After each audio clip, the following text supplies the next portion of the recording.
A 70-year-old man woke up feeling fine. No chest pain, no shortness of breath, no warning signs whatsoever.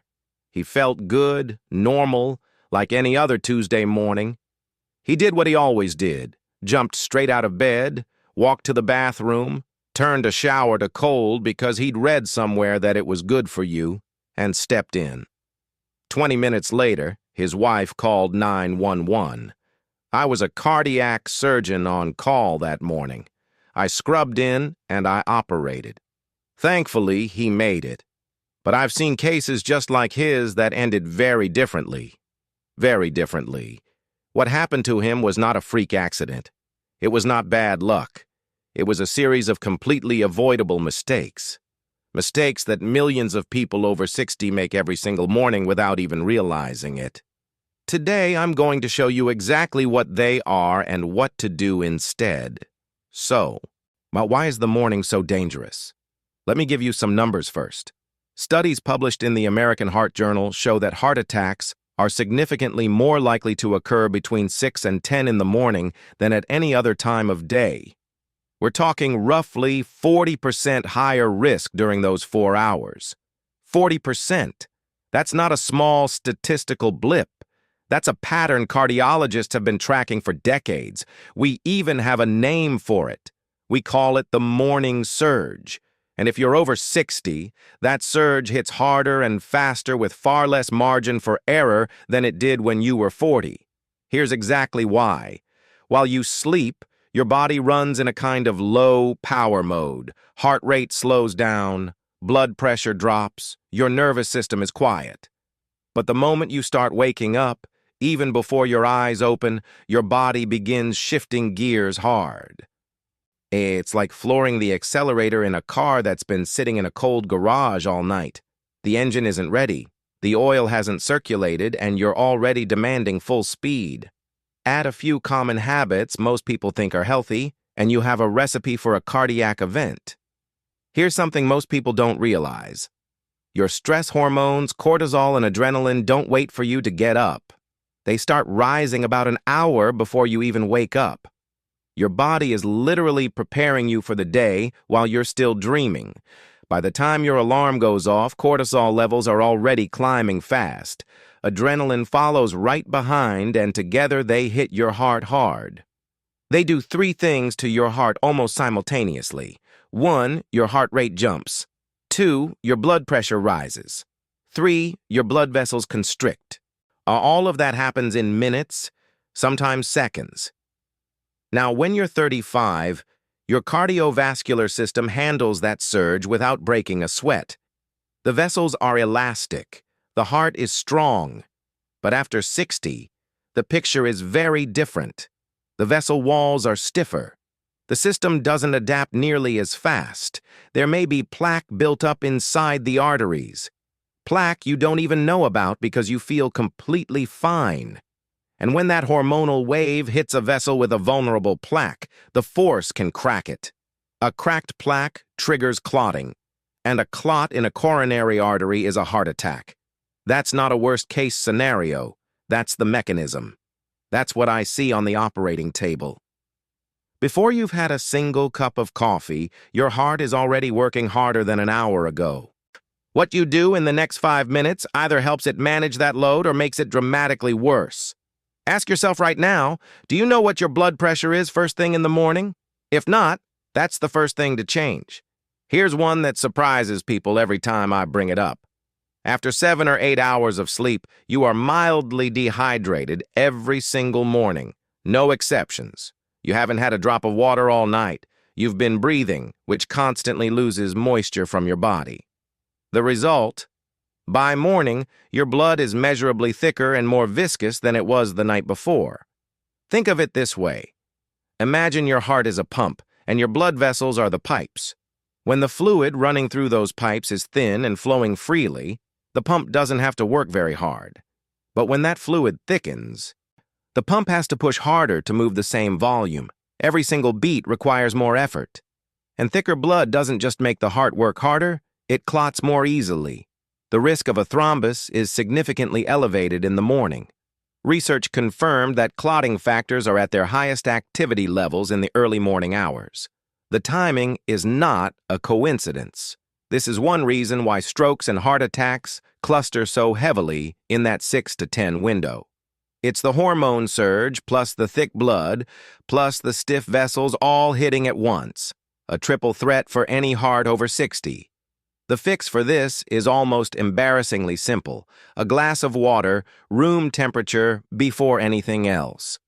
Before coffee, before medication, before you check your phone, hydrate first. One of the lowest effort, highest impact habits you can build, and almost nobody does it consistently. Keep a glass of water on your nightstand tonight. Make it the easiest habit you've ever built.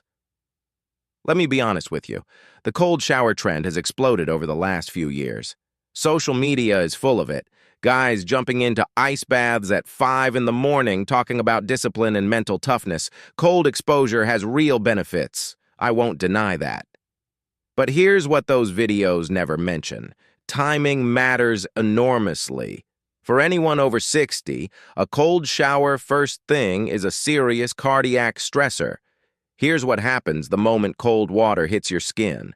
Your body triggers something called the cold shock response.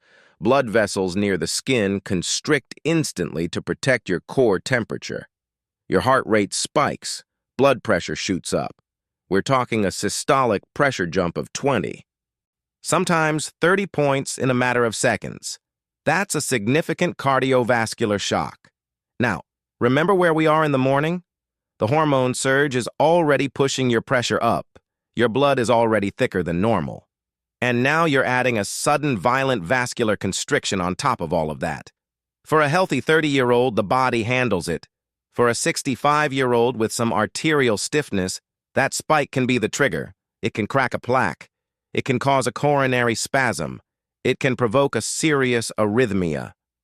The gentleman I told you about at the beginning, the cold shower was his trigger. His arteries were not in terrible shape, but not in perfect shape either. In that combination, the morning surge plus the cold shock was simply too much. So what do I recommend? Start warm around 37 degrees. That's body temperature. Now let your body ease into the transition first. If you love cold water, save it for the last 30 seconds of your shower. By that point, your vessels have had time to dilate. Your pressure has stabilized slightly, and the cold shock is far less severe. One small adjustment. Big difference for your heart. How do you get out of bed in the morning? Be honest. Most people go from horizontal to vertical in about 2 seconds. Alarm goes off and they're up, feet on the floor moving. I understand you've got things to do, but that rapid transition is problematic. Here's the physiology. When you're lying flat, your blood is distributed relatively evenly throughout your body. The moment you stand, gravity pulls a significant volume of blood downward toward your legs and abdomen. Your heart has to respond immediately, constricting vessels, increasing heart rate to maintain adequate blood pressure to the brain. In a young person, fast and efficient. In older adults, that reflex slows down. The vessels don't respond as quickly. We call this orthostatic hypotension. Blood pressure can drop 15, 20, sometimes 30 points within seconds of standing. Dizziness, that gray, foggy feeling when you stand up. Sound familiar? A lot of people over 60 experience this and assume it's normal. It isn't. It's a warning signal from your cardiovascular system, and the consequences go beyond discomfort. Orthostatic hypotension is a leading cause of falls in older adults. Falls are one of the most serious health risks in that age group. A bad fall at 65 can start a life-threatening chain of events. For someone with a heart condition, now that sudden pressure drop forces the heart to compensate aggressively, spiking rate and output in seconds. In a vulnerable heart, that compensatory spike can trigger an arrhythmia. In severe cases, it can precipitate a cardiac event. The solution costs you nothing, just 10 extra seconds. Before you stand up, sit first on the edge of the bed for a full minute. Let your feet hang. Rotate your ankles. Let gravity do its work gradually. Let your blood pressure adjust before your heart goes from 0 to 60. 10 seconds lying. 30 seconds sitting. Then stand slowly. That simple transition can prevent a fall, prevent an arrhythmia, and something far worse. I've seen it happen both ways, and I know exactly which side of that I want you on. Let me ask you something. Are you currently taking a blood pressure medication, a diuretic, sometimes called a water pill? If the answer is yes, there's something your doctor may not have mentioned, and I think you need to know about it. Diuretics work by helping your kidneys flush excess fluid from your body, reduce fluid volume, reduce pressure. They're effective. They're widely prescribed, but here's the catch. When your kidneys flush fluid, they also flush minerals, specifically magnesium. And magnesium is not a minor player. It regulates the electrical signals that control your heartbeat. It keeps the rhythm steady. It helps the heart muscle relax properly between beats. When magnesium levels drop quietly, the heart becomes electrically unstable. The rhythm can become erratic. Palpitations, skipped beats, or more serious arrhythmias, and it can happen with no obvious warning because the morning is already the time when your heart is under the greatest stress. A magnesium deficiency hits hardest right then. I have seen patients with morning arrhythmias that completely resolved once we identified and corrected a magnesium deficiency. More common than people think. If you're on a diuretic, ask your doctor at your next appointment to check your magnesium level. A simple blood test, 2 minutes. That information could be genuinely invaluable for your heart. Don't assume everything is fine just because nobody checked. Now, I know what some of you are thinking. Dr. Michael, I walk every morning. My doctor told me exercise is good for me, and your doctor is absolutely right. Exercise is one of the best things you can do for your heart at any age. Full stop. But, and this is a significant but, timing and intensity in the morning matter more than most people realize. Here's the problem. In the morning, cortisol is high, blood pressure is elevated, blood is thicker, and the heart is already working harder than usual. Now, imagine jumping straight into a vigorous workout. In that state, no warm-up, just go. Your heart rate surges rapidly on top of an already elevated baseline. Blood pressure climbs higher on top of an already elevated morning pressure. And your coronary arteries, already slightly constricted from the morning hormonal surge, are being asked to deliver dramatically more blood to a working heart muscle. Research published in Circulation found that vigorous exertion in the early morning carries a meaningfully higher risk of triggering a cardiac event in adults over 60. This doesn't mean don't exercise in the morning. It means don't sprint before you walk. Literally give your body 20 to 30 minutes to wake up, hydrate, and stabilize before you do anything strenuous. A gentle walk is perfect. Slow stretching is perfect. Save the intensity for after your body has had time to shift properly into active mode. And ask yourself, when you exercise in the morning, do you warm up first, or do you just start? Tell me in the comments. All right. You now understand why the morning is dangerous. So let's talk about what to actually do about it, because knowledge without action is just worry. And I'm not here to make you anxious. I'm here to give you a plan. This is what I call the 5-minute morning protocol. No cost, no equipment. Meaningful cardiovascular protection every single morning. Minute 1, conscious waking. Not when your alarm goes off. Don't move yet. Stay exactly where you are. Take 3 slow, deep breaths. In through the nose, out through the mouth. This activates the parasympathetic nervous system, the calming branch, to counteract that cortisol surge before it peaks. Just 3 breaths. That's all. One of the most powerful tools for cardiovascular protection, and it costs you absolutely nothing. Minute 2, hydrate before you stand. Keep a glass of water on your nightstand. Before your feet touch the floor, drink at room temperature the whole glass. This begins thinning your blood, reduces the clotting risk, and gives your cardiovascular system something to work with before the demands of the day begin.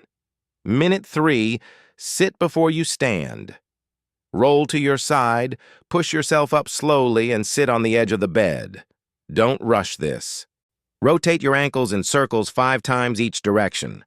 This activates the muscle pump in your calves, pushing blood back up toward your heart.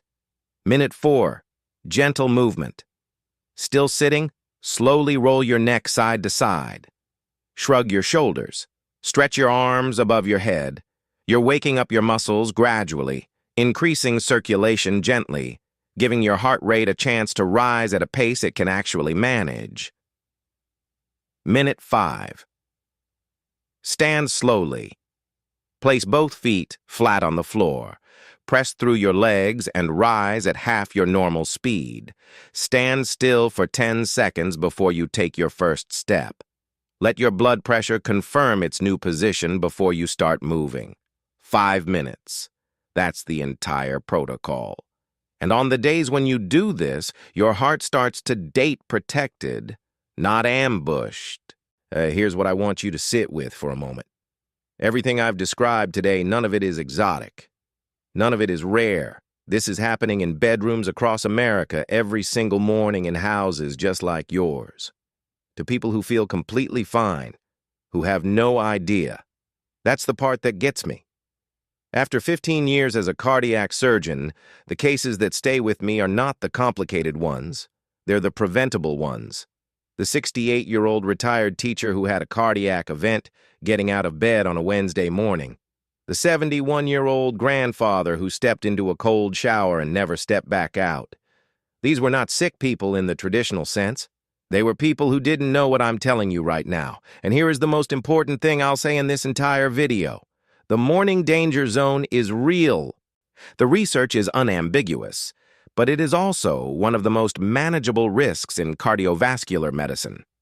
Because unlike genetic predisposition, unlike decades of dietary history, your morning routine is something you can change today, this afternoon, before tomorrow's alarm goes off. You don't need surgery, you don't need a new prescription, you need 5 minutes and the information you now have. The man I operated on that morning, the 67-year-old, he recovered fully. He came back to see me 3 months later, and the first thing he said was, "Why didn't anyone tell me this before?" That question has stayed with me ever since. It's a big part of why I make these videos. You know, now the question is, what are you going to do with it? So, let's bring it all together because I want you to leave this video with something concrete. And not just a vague feeling of worry. Here are the 5 things I want you to remember and act on starting tomorrow morning.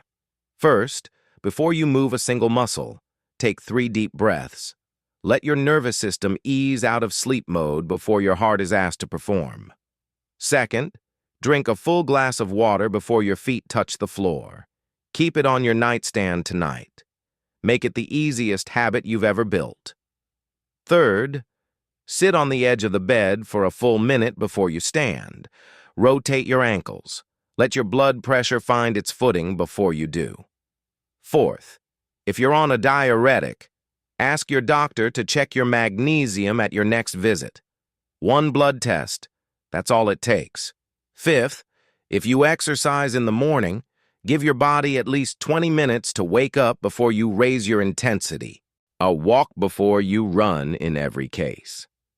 Now, here's my question for you, and I genuinely want to hear your answer in the comments. Which of these habits are you already doing, and which ones surprise you the most today? Tell me, because those comments help me understand what to cover next. I read every single one. If this video gave you something useful, share it. Not for me, for the person in your life doing exactly what I described every single morning. They may not know they need this yet, but you do. And that's exactly why you're here. Take care of your heart. It has been working for you every single minute of every single day without asking for anything in return. Give it 5 good minutes in the morning. It is a fair trade and it starts tomorrow. One last thing. See, everything I've shared today is based on published cardiovascular research and my clinical experience as a cardiac surgeon. But your situation is unique. Before making any changes to your medications, exercise routine, or morning habits, please talk to your own physician. They know your history. I don't. This is education, not a prescription. Use it as a starting point for that conversation. I'm Dr. Michael Whitman, and I will see you in the next video.